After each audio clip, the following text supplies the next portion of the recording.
Hello everyone and welcome to Cinderful Gaming. I hope you're all doing well, I hope you're all staying safe, and most of all, I hope you're all fighting that war against the grey. Today's video is a Black Library review. In today's video, we'll be taking a look at one of the many publications brought out by Black Library and giving you our thoughts on the book, audio drama, whatever it happens to be.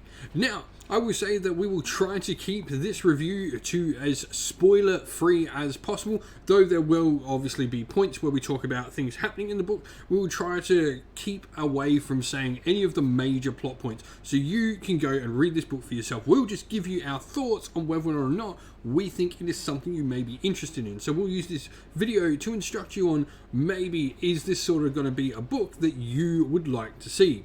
With that all said and out the way, let's get cracking on. Let's talk a little bit about the book that we have reviewed this time. And in today's video, we're going to be checking out the Realmgate Wars Book 2, Ghal Maraz by Hayley and Josh Reynolds. This is pretty much split into two parts, two separate sort of stories, both going along and continuing on the Realmgate Wars story from the Realmstorm book. All of this is narrated by Jonathan Keeble, who does an excellent job at bringing a ton of very popular characters to life in it, and some major players inside the Stormcast Eternals. So with that said, let's get cracking on and chat about the book. And so, setting the scene, like I said, this is a book 2 in the Realmgate Wars series. This pretty much tells us the story of the Realmgate Wars and continues on from the first couple of books. Now, it tells us two main stories in this. First of all, it tells the escape of Garda Steelsoul from the Garden of Nurgle and the finding of the Ever Queen Alariel, the goddess of the Realm of Life. The second story in the book sees a very changed Thostos Bladeborn, giving us a good look into what happens with the Stormcast Eternals during reforging, and also Vander's Hammerhand, first among the Stormcast Eternals Lord Celestins, as they both go and seek out Sigmar's own hammer he lost in the Great War against Chaos, the hammer Ghal Maraz, or Goblin Slayer as it's known. And so this book's purpose, so it is part of that series, the Realmgate Wars, and this series was originally released right at the start of Age of Sigmar, and it sets the foundation for the setting, showing us, and telling us not only about the Stormcast Eternals, I guess our main sort of faction in Warhammer Age of Sigmar in the narrative anyway, also showing us the control the forces of chaos had over the mortal realms, how much they have taken control of this.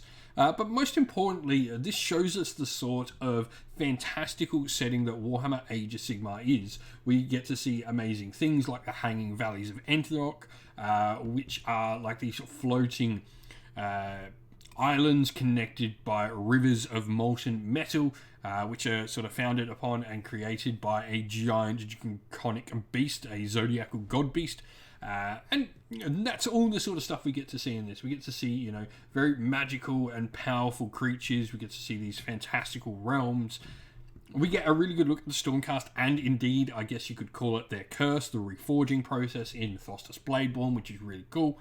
I would definitely recommend, if you have not read the first two books that came out for Age of Sigmar, so that would be first of all the other Realmgate Wars book, Realmstorm, but also Gates of Azir is a little novella that really was released right at the start of Age of Sigmar and sort of sets the scene really well. I recommend both those to go check out first, and then come and check out Ghal Maraz. And so, like I said, this is split into two main story parts. First of all, we have the story of the Hallowed Knights and Gardas' escape from the Garden of Nurgle. Obviously, Garda Steelsoul is one of the main characters in this story, along with Loris Grimm, his Lord Castellan, which you can see pictured here on the front cover of the novel. Not only this, but we have some cool secondary characters in this story in the face of other members of their warrior chamber, and also the Lady of the Vines, who has just received a brand new miniature. Really cool if you want to hear about her sort of story at the start of Age of Sigmar. She features in this. And then the second story about the recovery of Ghal Maraz, we have Thostos Bladeborn, Celestial Vindicators, Lord Celestin, who's a little bit changed by his reforging, and then Vander's Hammerhand as well, the Lord Celestin of the Hammers of Sigmar's Warrior Chamber, the Hammerhands, our main sort of character that really led the initial setting.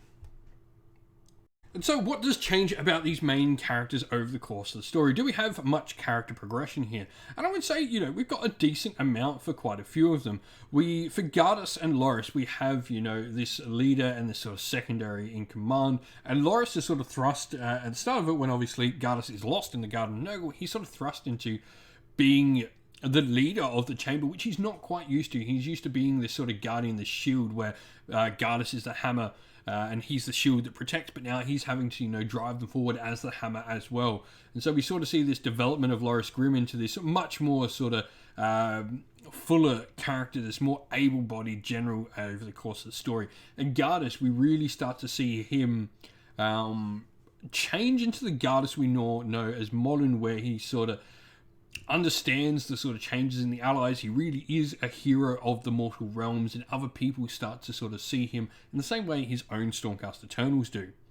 On the other hand, we have Thostus Bladeborn, who we generally get to see in this story from the previous Realmgate Wars. We see his sort of him devolving down into that automaton creature that we more know him as now, though he does have still glimmers of himself in battle, of the character that other people will know.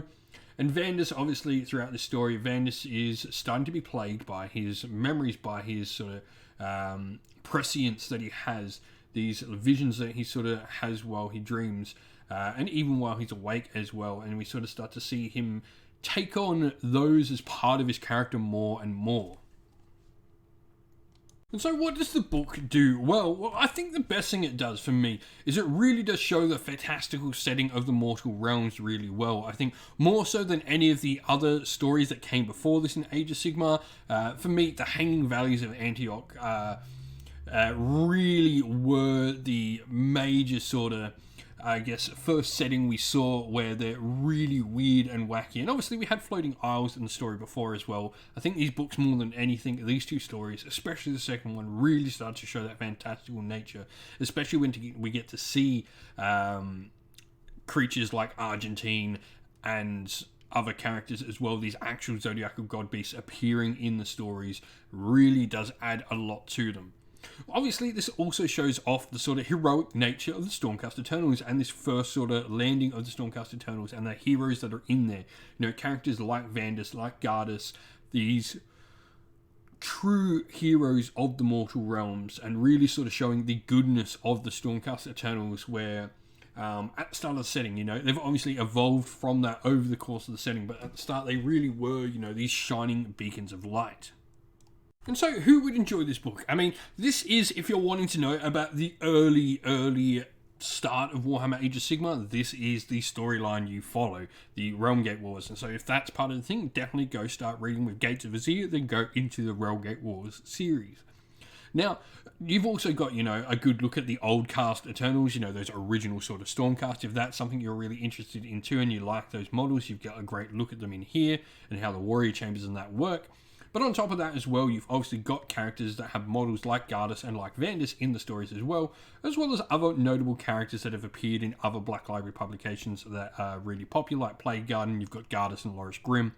And then you've got Thostus Bladeborn in there as well, and some other major characters, especially for the Chaos factions, where we see Nurgle, we see the Glotkin, we see the Magoth Lords, we see Gutrop Spruam, and we also see like Karis Fateweaver and Chorus Cool in these stories as well, which is really cool. So there's a lot of big named Chaos characters, as along with the Stormcast Eternals in the stories, that you might find interesting to read about.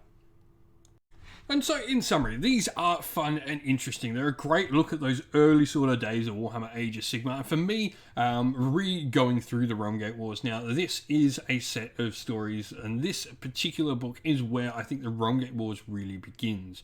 In the first story in Warstorm, and indeed in Gates of Azir, they're definitely sort of setting up the scene, showing you a lot. But I think in these stories here, we're really starting to get those overarching narratives of Ghal Maraz coming back. We're sort of seeing Alariel come back into the story, and it continues like this throughout the Realmgate Wars, as we'll continue to follow the rest of the Realmgate Wars series on the channel as well.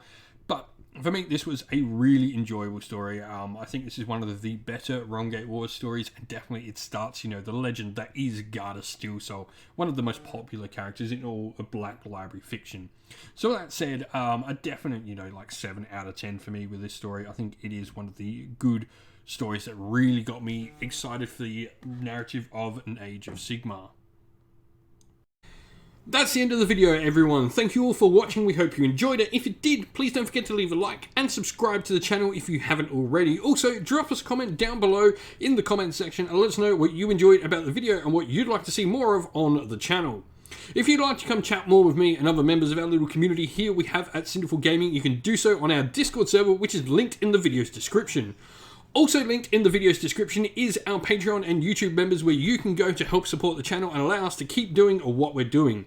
As a special thank you to our Patreons and YouTube members, we'd like to give them all a shout out. So thank you to our Patreons: Christian Weir, Soren, Greenskins Gaming, Kenny Lauer, Outer and Shot First, Andrew Bowen, Nathan Fee, The Rising Ant, Q Dynamic, Anthony B, JJ Austrian, Average Wargamer, Domir, Mark Harvey, James Cater, Derek, and Giappy390, and to our YouTube members: Green Roots Gaming, Kenton Young, Ronya, Lock Lorick, The Johnny84, David Ellsworth, Wolfric Nick, Broken Chef, Ariana Edwards, Revenar, Pink Nico Fire, Robin Mankiller, and Monty's Tabletop Terrain.